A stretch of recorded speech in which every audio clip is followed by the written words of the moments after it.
You're listening to AI PRISM from Seoul Economic Daily. It's Friday, May 29. Here's why global investors are paying attention to Korea today. Right. So if you're managing a portfolio right now in New York, London, or Singapore, you are kind of caught in a trap. Yeah, a pretty brutal one, actually, because what does, say, an Iranian missile base have to do with the silicon inside your server rack?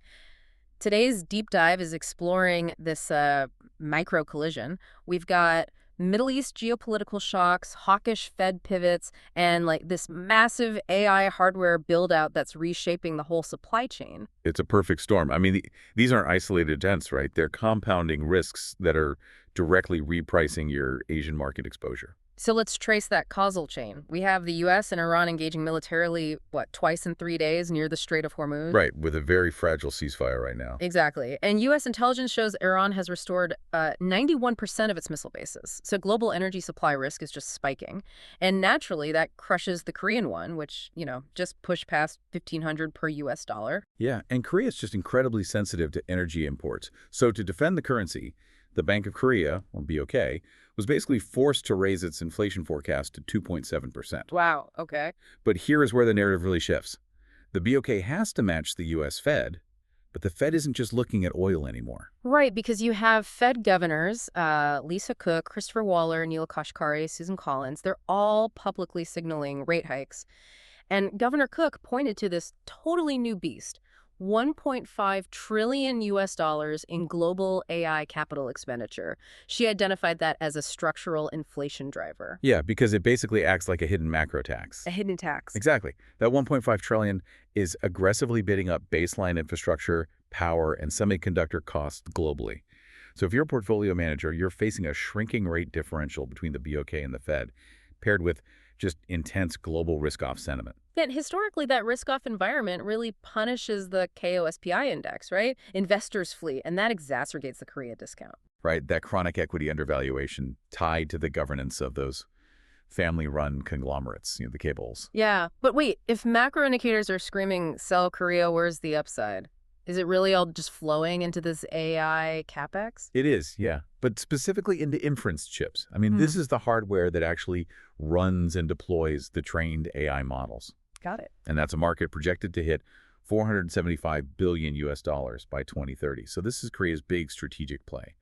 Two major fabless challengers, companies that just focus strictly on chip design and outsource the actual fabrication, they are making massive moves. Right. We're talking about Rebellions and FuriosaAI. So Rebellions is backed by Samsung, SK Hynix, ARM, and Marvell. And they're claiming, a 5 to 7 times price efficiency advantage over rivals? Yeah, huge claims. And meanwhile, FuriosaAI just partnered with Broadcom to develop a platform based on HBM4. That's the next generation of high bandwidth memory that prevents those AI data bottlenecks, right? Exactly. But hold on, are we really betting on Korean startups against NVIDIA? I mean, historically, think of the Intel versus IBM battles. Betting against the incumbent sounds like a really fast way to lose client money. Well, if it were AI training, absolutely. Right. NVIDIA's moat there is its proprietary CUDA software. But in the inference market, open source software stacks completely bypass CUDA. Oh, interesting. Yeah, buyers no longer care whose logo is on the silicon. They only care which chip uses less electricity to generate a single token.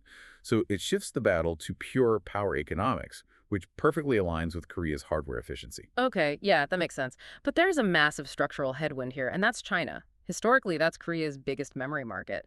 But China is aggressively moving towards self-sufficiency. Peking University just released a new EDA tool electronic design automation using logic folding. Right, which is a huge deal. Yeah, it enables Huawei to target 1.4 nanometer class chips by 2031 without even needing Western EUV lithography equipment. Yeah, it's a permanent threat to the demand curve.